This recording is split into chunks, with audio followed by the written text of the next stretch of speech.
பாமக இளைஞர் அணி தலைவரும் நாடாளுமன்ற உறுப்பினருமான அன்புமணி ராமதாஸ் நம்மிடையே இணைப்பில் இருக்கிறார். அவரிடம் கேட்கலாம். வணக்கம் ஐயா. நீங்க இப்போ ஜல்லிக்கட்டுக்கு ஆதரவாக பிரதமருடைய இல்லத்தின் முன்பாக இன்று தர்ணா போராட்டத்தில் ஈடுபட்டீங்க. தற்போது வழக்கு நிலுவையில் இருப்பதால மத்திய அரசால எந்த விதமான நடவடிக்கையும் எடுக்க முடியாத சூழல்ல இருக்கிறது அப்படின்னு மோடி முதலமைச்சர் கிட்ட தெரிவிச்சிருக்காங்க. இது குறித்து உங்களோட கருத்து என்ன, சொல்லுங்க.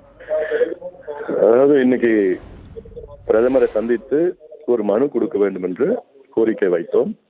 பிரதமர் அவர்கள் நீங்கள் உள்துறை அமைச்சரை சந்தியுங்கள் என்று எங்களிடம் தெரிவித்தார், செய்தியை அனுப்பி வைத்தார். அதாவது ஒரு மக்கள் பிரதிநிதியாக பிரதமரை சந்திக்க வேண்டும், தமிழ்நாட்டில் உள்ள இளைஞர்களுடைய உணர்வுகளை வெளிப்படுத்த தெரிவிக்க வேண்டும் என்றுதான் என்னுடைய நோக்கம். அது மட்டுமல்ல, நேற்று முதலமைச்சர் பன்னீர்செல்வம் அவர்கள் தமிழ்நாட்டிலே அனைத்து கட்சி கூட்டத்தை கூட்டி அத்துணை எம்பிக்கள் எம்எல்ஏக்கள் தலைவர்களை அழைத்து டெல்லிக்கு பிரதமரை சந்தித்து வலியுறுத்தி அழுத்தம் கொடுத்திருக்க வேண்டும். இது முறையாக செய்ய வேண்டும். இது அதிமுக பிரச்சனை கிடையாது, தமிழ்நாட்டினுடைய பிரச்சனை. அதுவும் தவறிவிட்டார். ஆக எங்களுடைய உணர்வுகளை வெளிப்படுத்துவதற்காக மக்களுடைய பிரதிநிதியாக இதை பிரதமரிடம் எடுத்துச் சொல்ல நான் நேரம் கேட்டேன், கொடுக்கவில்லை. ஆக அதனால் நான் பிரதமர் வீட்டு முன் வாசலில் உட்கார்ந்து அமர்ந்து கொண்டு தர்ணா செய்து எப்படியாவது பிரதமரை சந்திக்க வேண்டும், இந்த செய்திகளை தான் சொல்ல வேண்டும் என்று என்னை கைது செய்திருக்கின்றார்கள். நாங்கள் இப்பொழுது துக்ளக் ரோடு காவல் நிலையத்தில் நாங்கள் வைக்கப்பட்டிருக்கின்றோம். இப்போ தேவை என்னவென்றால் அவசர சட்டம் உடனடியாக கொண்டு வர வேண்டும். இது மத்திய அரசால் நிச்சயமாக முடியும். இப்போ வழக்கு நிலுவையில் இருக்குன்னு சொல்றாங்க. இப்போ ஒரு உதாரணத்துக்கு பேச்சுக்கு பாத்தீங்கன்னா, இந்த வழக்கு உச்சநீதிமன்றத்துல இன்னும் 6 மாதம் ஆனால் இன்னும் 1 வருஷம் கூட வச்சுட்டு இருப்பாங்க. நிலுவையில் வச்சிருந்தா என்ன செய்ய போறாங்க? இல்ல, இதுக்கு முன்பு பல உதாரணங்கள் இருக்கு. வழக்கு உச்சநீதிமன்ற நிலுவையில் இருக்கிற நேரத்திலே அவசர சட்டம் கொண்டு 3 முறை 4 முறை அவசர சட்டம் கொண்டு வந்திருக்கின்ற சூழலாம் இருக்கிறது. அது இன்றைக்கு தேவை. இன்னைக்கு பாத்தீங்கன்னா கிட்ட 25-30 லட்சம் இளைஞர்கள், மாணவர்கள் ரொம்ப உணர்வுபூர்வமாக கோபத்தோடு கொந்தளிப்பாடு அமர்ந்து கொண்டு அமைதியான முறையில் அமர்ந்து கொண்டிருக்கிறார்கள். அந்த உணர்வுகளை புரிந்து கொள்ள வேண்டும். இது இளைஞருடைய உணர்வு மட்டும் கிடையாது, 9 கோடி தமிழர்களுடைய உணர்வு இது. ஆக தமிழனுடைய அடையாளமே ஜல்லிக்கட்டு தான். அதை தடை பண்றதுலாம் யாருக்கு அந்த அதிகாரம் இருக்கக்கூடாது, முடியாது. ஆக அதற்கு உணர்வுகளை புரிந்து கொண்டு தமிழ்நாட்டினுடைய மக்கள் அதை புரிந்து கொண்டு உடனடியாக நிச்சயமாக மத்திய அரசால் முடியும். ஆக அதற்காகத்தான் தொடர்ந்து அழுத்தம் கொடுக்க வேண்டும். இது மட்டும் கிடையாது. இப்பொழுது அந்த மாணவர்கள் அமர்ந்து கொண்டிருக்கின்ற சூழல் பார்த்தீர்கள், தொடர்ந்து தமிழ்நாடு வஞ்சிக்கப்பட்டு விடுகிறது. இலங்கை தமிழர் பிரச்சனை இருந்தாலும் சரி, மீனவர்கள் பிரச்சனையா இருந்தாலும் சரி, காவிரி மேலாண்மை வாரியம் பிரச்சனை இருந்தாலும் சரி, நீட் என்ட்ரன்ஸ் எக்ஸாம் பிரச்சனை இருந்தாலும் சரி, பாலாத்து பிரச்சனை இருந்தாலும் சரி, முல்லை பெரியார் பிரச்சனை, அட்டப்பாடி பிரச்சனை, அல்லது சமீபத்தில் வறட்சி மாநிலம் அறிவிக்கவில்லை. அது மட்டும்தான் வாரதா புயல எந்த நிவாரணமும் இல்லை. இப்போ ஜல்லிக்கட்டு தொடர்ந்து வஞ்சிக்கப்பட்டிருக்கு. ஆக இதை இந்த இளைஞர்களுக்கு கோபத்து மேல கோபம் வந்துட்டு இருக்கு. அதனால இந்த உணர்வை புரிந்து மக்களுடைய 9 கோடி மக்கள் தமிழர்களுடைய உணர்வுகளை புரிந்து மத்திய அரசுடைய அவசர சட்டம் கொண்டு வர வேண்டும். இதுதான் என்னுடைய நோக்கம், எங்களோட நோக்கம். இது கூட்டு முயற்சியா செய்யணும். ஐயா, நீங்க பிரதமரை சந்திப்பதற்காக சென்ற போது அனுமதி மறுக்கப்பட்டதா சொன்னீங்க. முன் அனுமதி பெற்றுதான் அவரை நீங்க சந்திக்க சென்றீர்களா? அனுமதி மறுக்கப்பட்டதுக்கு என்ன காரணம் நினைக்கிறீங்க? தெரியல. இப்போ சந்திக்க மறுக்கிறார். இப்போ சமீபத்துல பாத்தீங்கன்னா நாடாளுமன்ற கூட்டத்தொடர்ல கூட நான் கடிதம் கொடுத்திருக்கேன், பிரதமர் கடிதம் கொடுத்திருக்கேன், ஜல்லிக்கட்டு நடக்கணும்னு சொல்லிட்டு. கடந்த ஆண்டு 2015, கடந்த ஆண்டு, அதுக்கு முன்பு ஆண்டு 2015 டிசம்பர் மாதம், அப்போது கூட நான் பிரதமரை நேரிலே சந்திச்சு நாம் ஜல்லிக்கட்டு எப்படியா நடத்தணும்னு சொல்லிட்டு அப்போ கொடுத்துருக்குறோம். நாடாளுமன்றத்தில் நம்ம பேசியிருக்கிறோம். ஆனா இதெல்லாம் போதாது. இது ஒட்டுமொத்தம் கூட்டு முயற்சியா இருக்கணும்.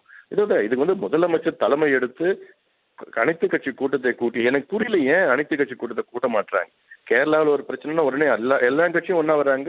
கர்நாடகா பிரச்சனைலாம் எதிர்புறமா இருக்கின்ற பிஜேபி, ஜனதா தள், காங்கிரஸ் எல்லாம் ஒன்னா வராங்க, ஒரே வண்டியில போயிட்டு வராங்க.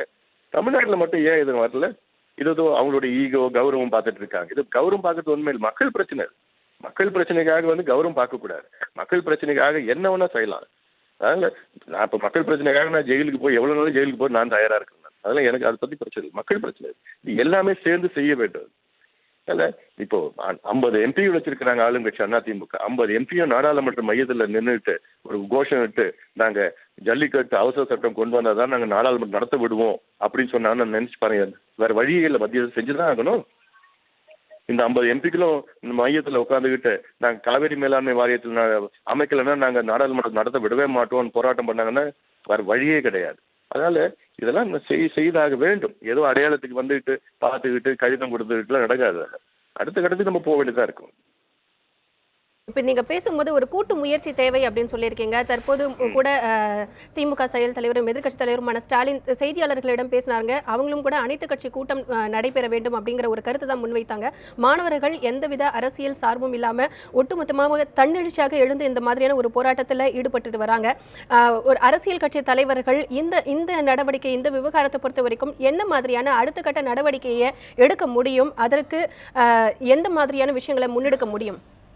அதாவது இப்போ முதல் நீ சொன்னது மாணவர்கள் வந்து அரசியல் அற்ற இயக்கமாக அரசியல் தலைவர் யாரும் வரக்கூடாதுன்னு சொல்றது நான் மிகவும் வரவேற்கின்றேன். ஏன்னா எனக்கு ரொம்ப சந்தோஷமா இருக்கு, மகிழ்ச்சியா இருக்கு. காரணம் இதுதான் நாங்க எதிர்பார்க்கிறோம். வெளியில வாங்க, பொதுமக்கள் வெளியில வரணும், மாணவர்கள் வெளியில வரணும். 50 ஆண்டு காலமாக வெளியில வராம தான் தமிழ்நாட்டு மக்களை வந்து அடிமைகளாக, பிச்சைக்காரனாக, கையேந்துகின்ற இலவசத்துக்கும் காசுக்கும் எலெக்ஷன் காசு பிச்சைக்காரனாக மாத்திட்டாங்க. குடியாரனாக, டாஸ்மாக் தரல குடியாரனாக, தன்மானம் சுய தன்மானத்தெல்லாம் இழந்து அப்படி அந்த மாதிரி நிலைமையில 50 வருஷமா வச்சுட்டு இருந்தாங்க. இப்பதான் வெளியில வந்துட்டு இருக்காங்க. வரணும், இது இன்னும் கொஞ்சம் தீவிரமா வெளியில வந்தாதான் நடக்குது. ஏன்னா இப்போ சைனாவில் பார்த்தா டீனமென் ஸ்கொயர்ல நடந்தது ஆர்ப்பாட்டம். அதுக்கு பிறகு சைனாவில் ஓரளவுக்கு ஜனநாயகம் வந்திருக்கு.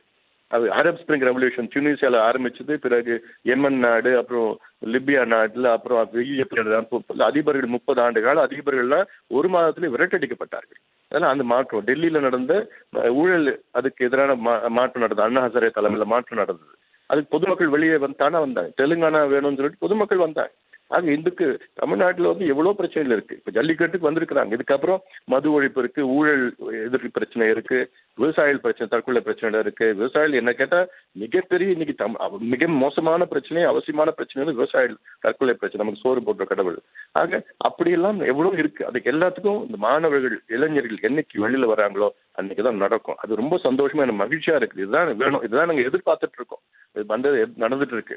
அதனால இப்போ தேவை, இப்போ ஒரு சில சட்ட நிபுணர்கள் சொல்லிட்டு இருக்காங்க, தமிழ்நாடு அரசு கூட இப்ப அதிகாரம் இருக்கு, ஒரு ஆர்டினன்ஸ் அவசரம் கொண்டு வந்துட்டு, ஆனால் அது 9வது ஷெட்யூல்ல கொண்டு வரணும், அது ஜனாதிபதி கையெழுத்து போடணும். அதுக்கு இது செய்வாங்களான்னு எனக்கு சந்தேகமா இருக்கு. ஆனா அது வற்புறுத்தி அழுத்தம் கொடுத்தாதான். அதுக்கு அழுத்தம் கொடுக்கறதுக்கு எல்லா எம்பிக்கள், எல்லா எம்எல்ஏக்கள் டெல்லியில வந்து தேவைப்பட்ட முதலமைச்சர் தலைமையில ரோட்ல உட்காரணும், அந்த அளவுக்கு செய்யணும். ஏன்னா இப்போ அது வந்து ஒரு அரசியல் அமைப்பு, ஒரு அவசரம் நிலை வரும் இல்லை. ஏன்னா ஒரு கான்ஸ்டியூஷனல் கிரைசிஸ் கொண்டு வரணும். அந்த அளவுக்கு கொண்டு வர்றதுக்கு அது அவங்க இப்போ முதலமைச்சருக்கு அந்த அளவுக்கு தைரியம் இருக்கான்னு எனக்கு தெரியல எனக்கு. ஏன்னா நாங்களாம் இருந்தாலும் அப்படி செஞ்சுருப்போம்.